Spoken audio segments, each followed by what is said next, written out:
Hello, and welcome to this very special conversation with the Minister of Tourism, Environment and Climate Change, Government of Maharashtra, and the Guardian Minister of Mumbai Suburban, Mr. Aditya Thackeray. Mr. Thackeray, glad to have you here for the launch of our report, Turning the Tide, Is Mumbai Ready for the Next Wave? And to discuss the finer nuances of the COVID recovery of Mumbai. This report is a part of our urban policy initiative, which studies global cities and has been put together in a record 60 days by six researchers from ORF. This report is an attempt to capture the journey of Mumbai in the pandemic with its complexities, its learnings, and sharings for the world. This report presents factors to reimagine Mumbai's response to a potential third wave and the recovery further. This report is now live at www.orfonline.org. So, Mr. Thackeray, coming to you. As we speak today at the end of July, we are seeing that the COVID positive cases in Mumbai are finally plummeting. And experts say that it looks like we are at the tail end of the second wave. Let me ask you a question that our report really tried to explore and answer. Is Mumbai ready for the next? Is there a third wave that is expected? And can we avert it? Thank you for having me on this, and especially when you're releasing a report, which I think is very, very extensive. And I was, in our prior discussion, I thought there were some very interesting facets in the report and some very interesting observations. As far as experts go or reading the situation goes, I don't think anyone is yet an expert on whatever the situation is. We're all, grappling in the dark. We're trying to figure our way. And to be very honest, if you see the trend around the world, be it the first wave or the second wave or the third wave that is a potential danger now, we're still figuring out things in terms of how do we really expect it, when do we expect it, because finally, this is something that is totally depending on us. When people ask me very often that when do you think the third wave will come? And I'm like, as soon as we start opening things, we've got to start preparing for the third wave. And that is what exactly happened with the second wave. If you remember, it was December, January when we had opened up a lot of things in Mumbai, in Maharashtra, across India as well, in terms of our trains, our workstations, our offices, our restaurants, our public places. And the cases were at its nadir. Basically, you had about 150 cases a day in a city like Mumbai, which is almost nothing. And we were almost celebrating nationally. We had declared that this is the fag end of COVID. Yes. At that time, Europe was facing its second wave, and all the figures, all the stats we are seeing in the cabinet presentations that we have every week for COVID, all of them suggested that basically the second wave in Europe is much stronger than the first wave. And at that time, we were at a lowest. A lot of people thought that COVID is over, COVID is gone. We have a thing called herd immunity, which is a false sense of security that all of us, still have in our minds. And it was only the chief minister who was firm on the fact that, look, Europe and most of the Western world is facing the second wave. We would not escape it too. We will have to face it. And we saw the huge hit that the second wave had. Most of us got COVID in the second wave. So the third wave, of course, typically, if you see our trends, our patterns, it is around August end, September, October. It is also, a season for us, all of us, a festivity season. All of us step out for shopping or go to each other's homes for festivals, and from then on we have festivals till the year end. So I think it's a matter of concern for us that we are sort of letting our guard down as citizens somewhere where we're relaxing. We're doing away with double mask, coming back to single mask. We're doing away with the care and the caution that we used to all take. So that is one of the fears we have. Yes, we are getting prepared. We are increasing our bed. We are increasing our oxygen capacity. We are increasing the medical capacity. But that is not the intention. To have more and more people, to have more beds so that you can have more people on the beds is not the intention. The intention is to have more beds but lesser people on the beds. I think that is very important, and that is what we're working towards. So we are going to be very cautious with that. Aditya ji, one thing that everyone talks about is vaccination. I remember 2 days ago. I mean, Maharashtra is a state which is actually having the maximum number of vaccination that has happened, and Mumbai has about 65 lakh people Yes. vaccinated. In this case, I mean, in this scenario, when we see Delhi opening up, people are saying, is Mumbai taking a more cautious approach on this? Is this the right way? What is your assessment on this? It possibly is a different approach from Delhi. One of the reasons is a lot of doctors feel that Delhi had a different strain. It shot up very quickly and shot down very quickly. For us, the thick tail has remained almost for 3 months now. We had our Yes. peak on 4th of April where we had about 11,500 cases in Mumbai itself. Um, Having said that, yes, we are being painfully slow. We are being cautious because here is where the Delta strain originated, at least as per our reading. Because if you look at Maharashtra's numbers, we have been very, very particular, very, very honest, transparent, accountable with all our numbers. We've, told all the officers, colleagues to not hide a single figure, because finally, when we look ahead, the real success is not in showing lesser numbers when you actually have more numbers. The real success would lie in actually counting the real numbers, identifying the people who've got COVID infected, getting them to the hospitals in time, and getting them back home safer. I think that is where the success lies. The other thing, of course, is vaccination. Correct. All our people, right from the doctors to nurses to medicos to ASHA workers, Anganwadi workers to police, all the frontline staff at various levels has been working together. And one of the best things that has happened is we have not differentiated here between private and public. Everyone is working together, and of course, we're able to achieve our numbers as much as we can, because it totally depends on the availability of the vaccines. Now, wherever we have more vaccines available or coming from the central government, you've seen that we vaccinated almost 800,000 in a day. We have the capacity to go up to almost 15 lakh in a day, and that capacity still holds.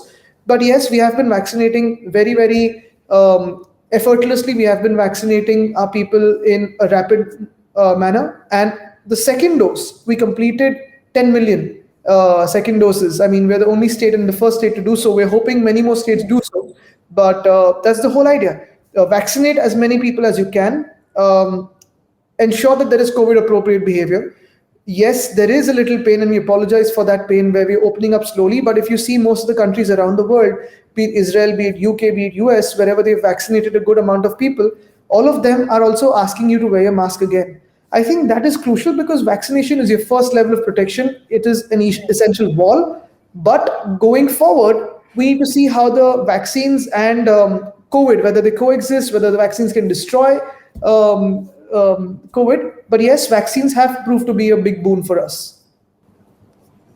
Yes, Aditya ji, I agree. I mean, this is the way ahead, I guess, just vaccinating and taking care of ourselves. So coming back to our report, I think I want to go through some of the big learnings that we had in this report and some of the recommendations that we would, I would like to share. The issue of migrants actually came up every time we were interacting with different people and interviewing them. If we look at migrants, they are an important part of Mumbai's development. Last year, we saw these scenes of migrants walking back home. Of course, the government in Maharashtra and Mumbai was very fast to kind of help them in transportation, food, shelter. But what we really came across was a need for a larger plan, where issues of their registration, issues of health portability, issues of housing, these issues still remain largely unanswered. Our research actually brings out the need for creating maybe resource centers, migrant resource centers for them, and even going a step ahead and looking at creation of an inclusive Mumbai migrant policy that takes care of these issues. Your thoughts on this? I think this is a very, very large issue to address, because if you look at the migrant labor that comes into Maharashtra and largely Mumbai, Pune, or other regions where you have infrastructure and both public and private work going on, Correct. this is a floating population that you really never realize that is coming into Maharashtra or going out of Maharashtra at what time.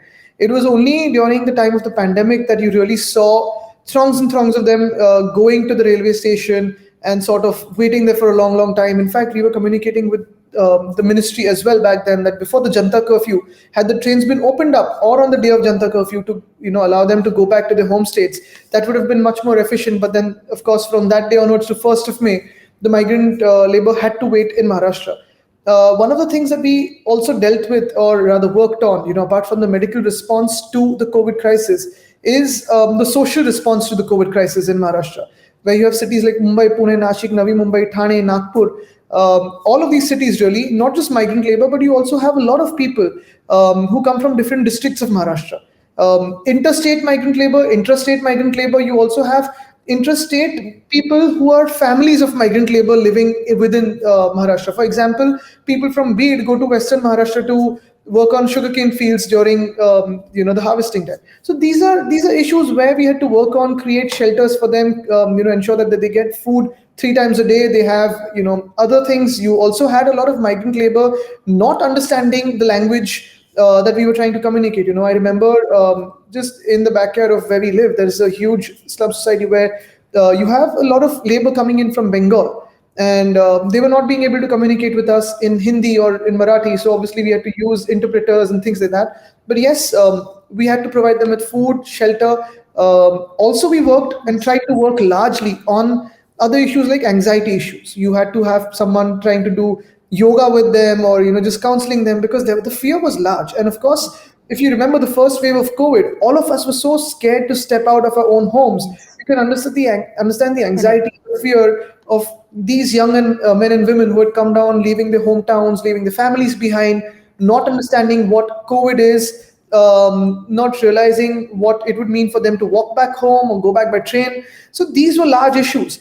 And largely, again, if you see later on, we have given soaps, we have given incentives, we have given benefits to the construction workers, to rickshaw people, and the cabs.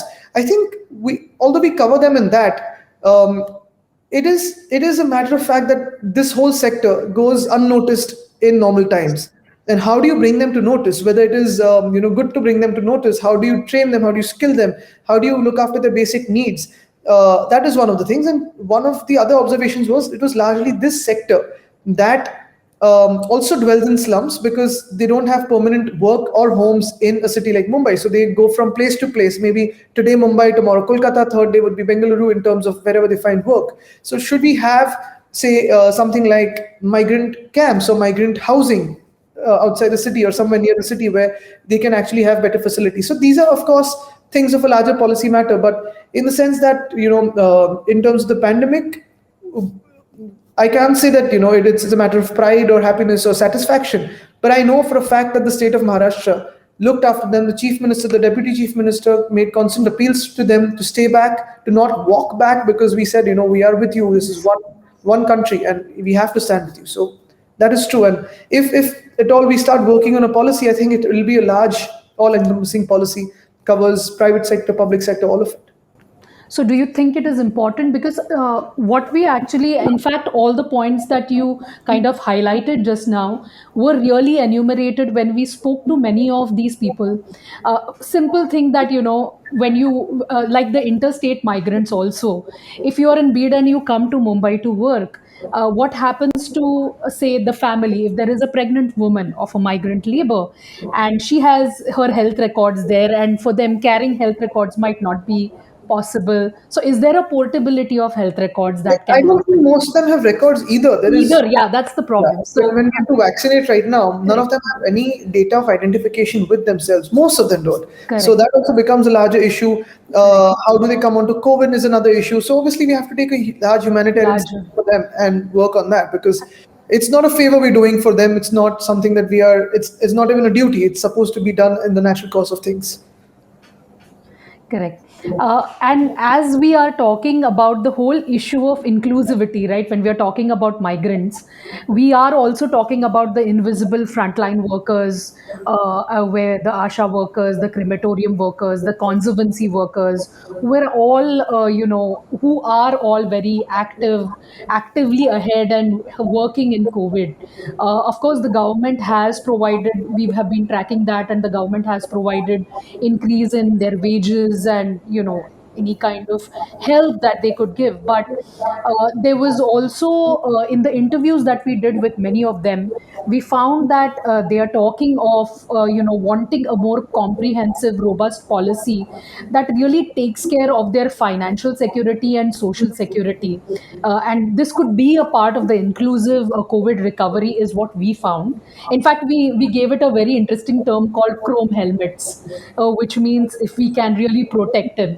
So, your take on this on a larger Um, policy? I think largely, if you see, it's the first time the health departments across the country have got really the importance it always deserved. We started with an epidemic, and we went into pandemic.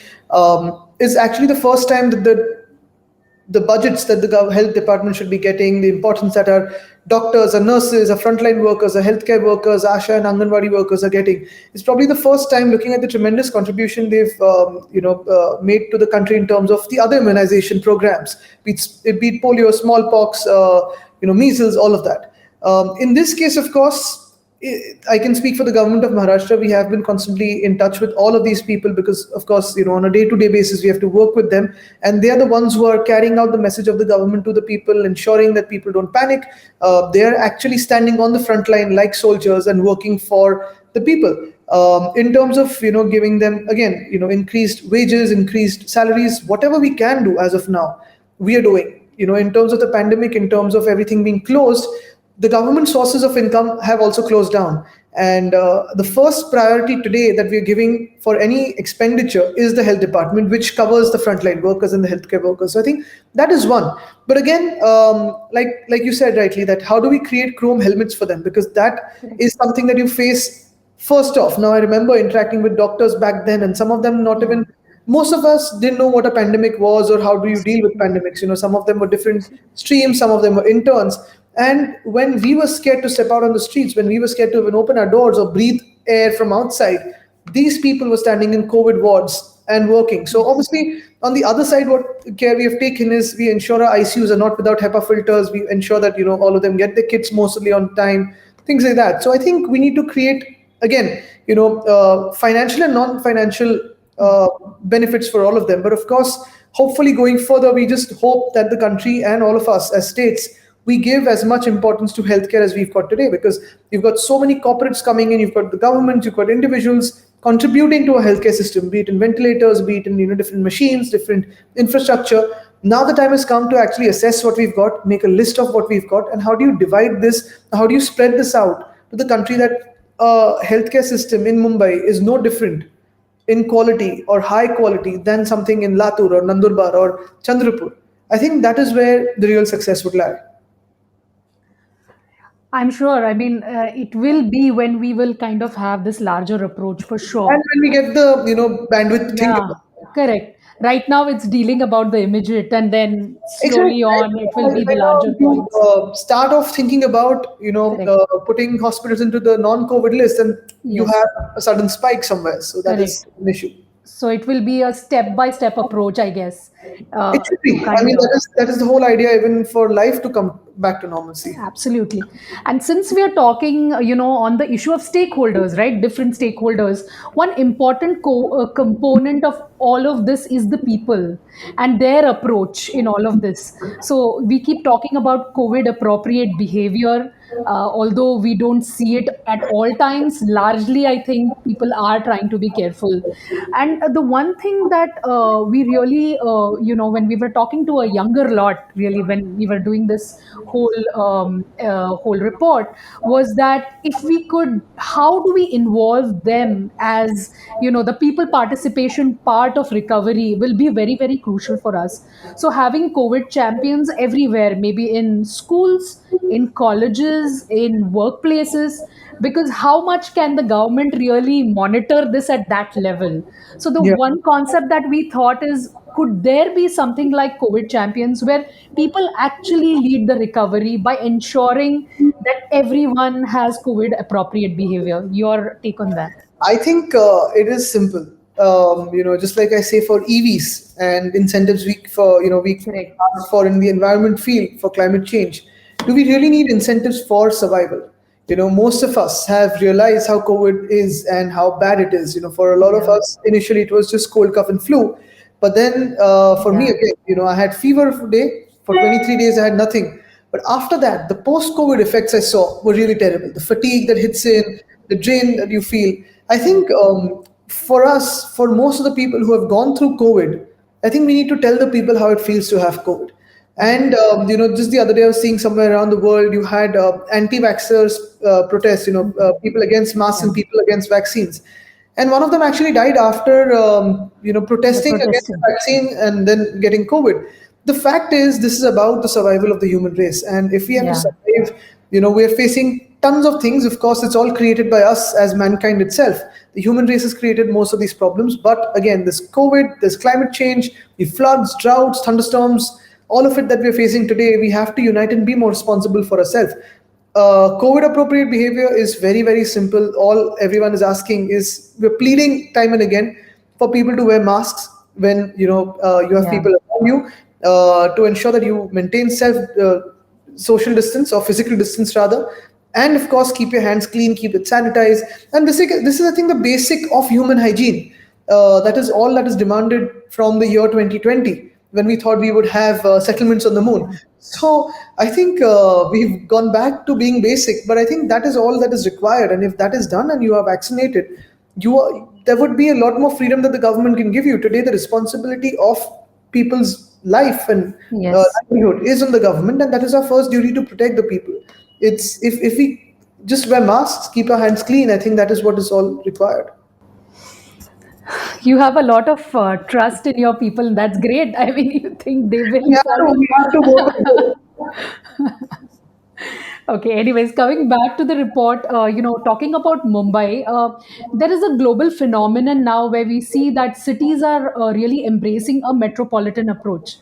And for a city of Mumbai, this becomes so crucial when 60-70% of your population comes into the city every day from the metropolitan regions to kind of work. And these people do contribute to the whole growth engine. So in this case, we thought that if there could be, and we have seen your involvement in cities, around Mumbai, and whether it's Thane or Navi Mumbai, or I mean, we've seen jumbo centers everywhere. But when we spoke to many people, and also when we looked at global examples, what really came up is when we are opening up transportation, or when we will have vaccination, we will have to look at an MMR approach. So we call it the Mumbai Plus approach. So is there a necessity to kind of go a step ahead and have maybe a task force or a cell which kind of looks at MMR recovery rather than only Mumbai? I know you are doing it maybe informally, but formally, can there be something, or is that See, already MMR is a very, very crucial factor now, because correct? it's also become the gateway to the rest of Maharashtra for most of the people who come through Mumbai and Navi Mumbai, and wherever you have to go to across Maharashtra, MMR becomes crucial as a business hub, as a commercial hub, as an IT hub, and obviously a master plan that is being created for the development of MMR. I think you rightfully said that we need to have a COVID recovery master plan for the MMR. That is very, very crucial, because you have some of the most important cities around this region. And likewise, you have PMR region, you have Nagpur metropolitan region. I think these Yes. pockets really matter a lot in terms of the next 20 years, because you have the development of these pockets that will be very, very fast. They're spreading out in terms of the urban sprawl very, very, very quickly. These are preferred destinations for a lot of people. I think it is time for us to look at it as one unit.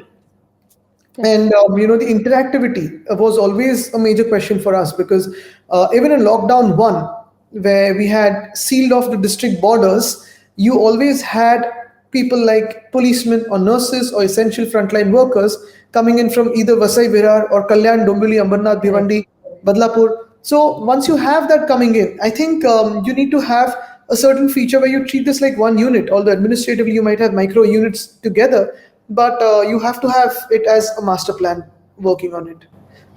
Correct, I agree. In fact, many of your jumbo centers also had in Mumbai also had patients coming Yes. from, Yes. other places, and there is no way you can turn them out, right? Because I mean, hospitals in Mumbai or jumbo centers in Mumbai are not only for citizens of Mumbai, so that permeability is very, very large where Mumbai is concerned. In fact, we had people coming in from Delhi to Mumbai in the hospitals. So, Correct.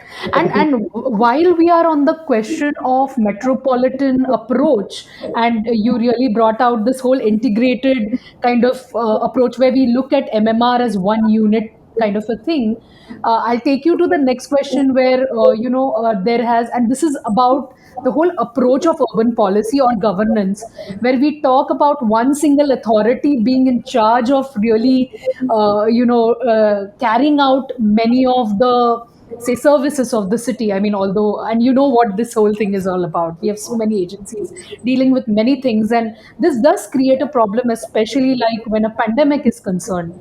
So what is your view on this larger issue? I think the good thing this time around was the positive thing was basically with the ruling party in the state and the local municipal corporations in sync, and everyone just acted on the requests of everyone. Everyone's helped each other. Be it the MMRDA, MHADA, SIDCO, BMC, TMC, all of them have worked together. But you're right when it comes to infrastructure development and when it comes to basics of the amenities and utilities that can be provided to citizens, we have to look at a unified approach, at least city-wise, if not MMR region-wise or PMR region-wise, because finally it is the city authorities who really have to supply you with water, electricity, roads. And when someone else is deciding the FSI, someone else is deciding the TDR, someone else is deciding the density per square foot, I think that is where the calculations get really jumbled up. And if there's some one unit working together as a team, that is much more efficient always. So in terms of right now as the work, of course we're working together, everyone's sitting together, working together, be it the mangrove cell, be it the Sidco, all of us. But looking forward for administration, I think one city, one administration would always be a better thing to look forward to. One city, one administration. That will be something I think Mumbai will really, really appreciate. On that positive note, thank you, Aditya ji, for your time and thoughts today. And a big thank you to all those who have joined us today. Please do look at our report, which is now available on www.orfonline.org. Thank you so much. Thank you.